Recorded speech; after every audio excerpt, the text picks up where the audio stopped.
Walang motor yan eh. Ganyan ka lang ng ganyan yan eh. No? Walang motor yan.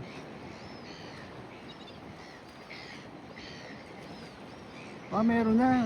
Meron, may motor. Oo. Ba't yung iba walang motor?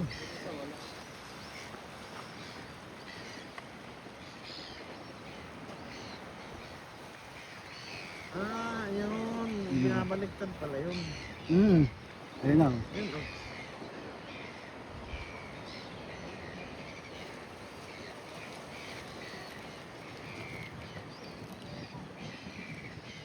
Kapili nga niya, makapit na sa Rigaw.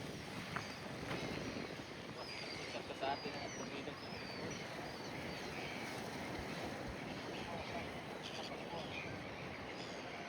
Galing na.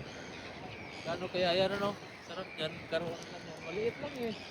Eh, mas maganda yung ganyan, pre. Yung isa kanina nakita mo, lundag siya ng lundag eh. Hindi, ganyan yata pag ano na. Pag